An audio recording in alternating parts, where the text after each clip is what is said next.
السلام علیکم، میرا نام ہے دانیال اور آپ دیکھ رہے ہیں ڈی.ٹی.وی۔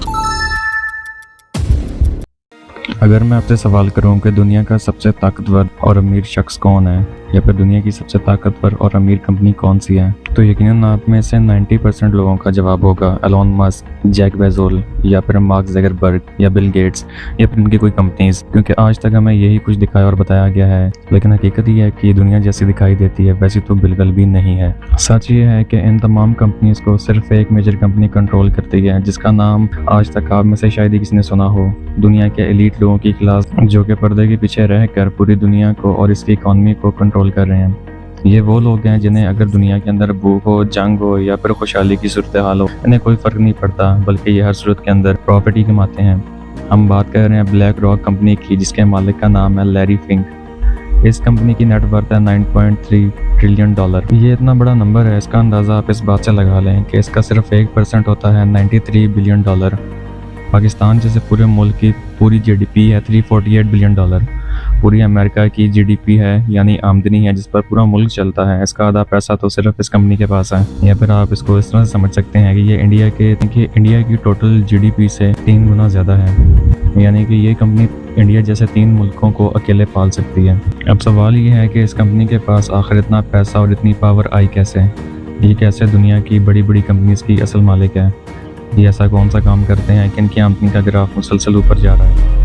جواب یہ ہے کہ یہ ایک انویسٹمنٹ کمپنی ہے جو کہ دوسری کمپنیز کے اندر پیسہ انویسٹ کر کے یا پھر اس کے شیئر خرید کر پروفٹ کماتی ہے، یعنی ان کی کمپنی کی شراکت داری یا پھر پارٹنرشپ کی مالک۔ اور ہر کمپنی کو اپنا بزنس چلانے کے لیے پیسہ چاہیے ہوتا ہے، جسے یا تو وہ قرض کی صورت میں بینک سے بھاری سود پر لے سکتی ہے یا پھر اپنی کمپنی کے شیئر بیچ کر بنا سود کے یہ پیسہ حاصل کر سکتی ہے۔ دنیا بھر کی کمپنیز چاہے وہ انرجی سیکٹر کے اندر ہوں، food, finance, oil, transport, black rock دنیا کی ان تمام بڑی کمپنیز کی سب سے بڑی شیئر ہولڈر ہے۔ اس کا مطلب کہ ان کی مرضی اور فیصلے کے بغیر یہ کمپنیز کوئی بھی میجر فیصلہ نہیں کر سکتی، اور دنیا کے 30 ملکوں کے اندر ان کے 70 کے قریب آفس ہیں۔ دنیا کے ہر ایک بڑے اعظم پر ان کا کنٹرول اور ان کا سود موجود ہے، اگر نہ بھی ہو تو اس کا اثر دنیا کے ہر ایک ملک پر ڈائریکٹلی یا پھر انڈائریکٹلی کسی نہ کسی طریقے سے موجود ضرور ہے۔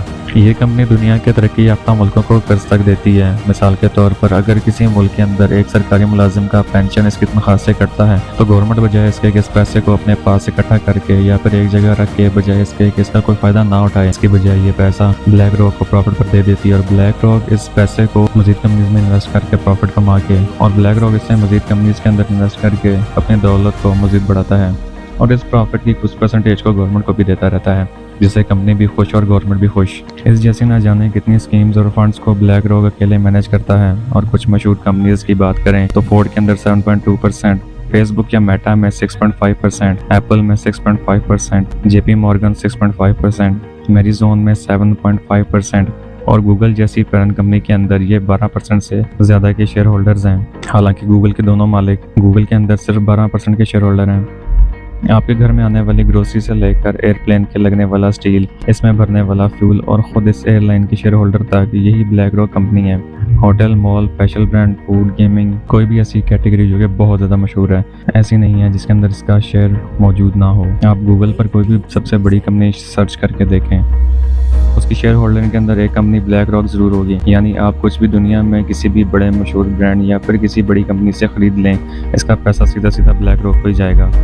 یہی نہیں بلکہ ٹیک کمپنیز کے ذریعے یہ آپ کا تمام پرسنل ڈیٹا اور اس کا ریکارڈ بھی اپنے پاس محفوظ رکھے ہوئے ہیں، جس سے وہ مارکیٹنگ پرپس کے لیے استعمال کرنے کی وجہ بھی دیتے ہیں، لیکن ہم سبھی لوگ جانتے ہیں کہ ان کا یہ مقصد بالکل نہیں ہے، بلکہ آنے والے وقت کے اندر یہ ڈیٹا ایک انسان کی پہچان اور اس کی شناخت ہوگی۔ یہ سیدھا مستقبل کی 3rd جنریشن وار کی تیاری ہے۔ اب سب سے اہم سوال کہ آج تک آپ نے دنیا کے اس مشہور کمپنی کا نام تک کیوں نہیں سنا؟ اس کا جواب یہ ہے کہ یہ صرف آپ کو وہی کچھ دکھانا چاہتے ہیں جو یہ لوگ ضروری سمجھتے ہیں، اور آپ کو قید کے اندر رکھ کر یہ احساس نہیں دلوانا چاہتے کہ آپ قیدی ہیں، بلکہ ایک نہ دیکھنے والا توق ان لوگوں نے انسانوں کے گلے کے اندر ڈالا ہوا ہے، اور یہ انفارمیشن آپ تک پہنچانا میڈیا کا کام تھا۔ لیکن کیا آپ جانتے ہیں کہ ورلڈ کا 90% میڈیا خود یہ کمپنی آن کرتی ہے، کیونکہ فاکس کے اندر 18%، سی بی ایس میں 16%، کوم کاسٹ میں 13%، کہ یہ مالک ہے۔ یہ کمپنی آہستہ آہستہ پوری دنیا پر حاوی ہوتی جا رہی ہے اور وہ وقت دور نہیں ہے کہ پوری دنیا اس ایک کمپنی کے انڈر اور اس کے اثر میں ہوگی اور اس کی مرضی کے بغیر دنیا کا کوئی بھی فیصلہ نہیں ہو پائے گا۔ اگر آپ کو میری باتوں پہ یقین نہ آئے تو خود سے ایک بار بارے میں ریسرچ کیجیے گا۔ مثال کے طور پر ریسنٹلی اسرائیل اور فلسطین کے مدعے کو دیکھ لیں۔ کیا امریکہ بلا وجہ آج اسرائیل کی سپورٹ کر رہا ہے؟ ہرگز نہیں۔ بلیک راک کا بانی لیری فنگ ایک یہودی فری میسن ہے اور ایسی سیکرٹ سوسائٹی کا حصہ ہے جو کہ دنیا کے اندر اپنے مسیح کے آنے سے پہلے تمام دنیا کے وسائل پر کنٹرول اور مکمل قبضہ حاصل کرنا چاہتے ہیں، جس کے اندر وہ کافی حد تک کامیاب ہو چکے ہیں۔ یہاں تک کہ خود امریکہ جیسا سپر پاور ملک بھی ان کے آگے بے بس ہے اور ان کی مدد کے بغیر یہ ایک دن بھی سروائیو نہیں کر سکتا۔ یہی وجہ ہے کہ اسرائیل فلسطین تنازع کے اندر امریکہ اسرائیل کی سپورٹ کے اندر سب سے آگے ہے۔ حالانکہ مذہبی طور پر دیکھیں تو یہودی اور کرسچن ایک دوسرے کے جانی دشمن ہیں۔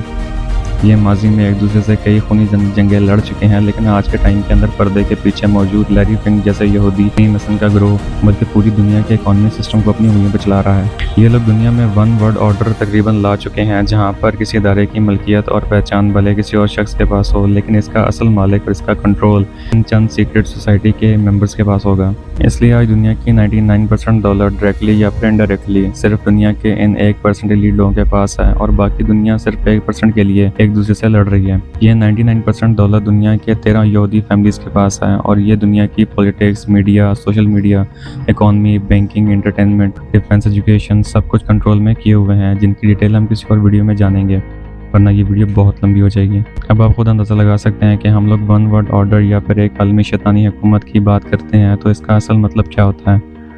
وہ جھوٹا مسیحا جس کی اصل مددگار یہودی ہوں گے، وہ سسٹم کیسے اپنی جڑوں سے شروعات کر کے ایک درخت میں بدل چکا ہے مگر آپ نے آج تک اس درخت کو نہیں دیکھا، یا یوں کہیں کہ آپ کو دیکھنے کی اجازت ہی نہیں ملی۔ آپ کو آپسی مسئلوں کے اندر ہی پولیٹکس، مذہب اور قوم پرستی کے اندر کچھ اس طرح سے الجھا دیا گیا ہے کہ آپ کو اصل دشمن کی پہچان کرنے کا نہ تو وقت ملے اور نہ ہی شعور۔ اللہ تعالیٰ ہمیں سمجھنے اور نیک عمل کرنے کی توفیق عطا فرمائے، آمین۔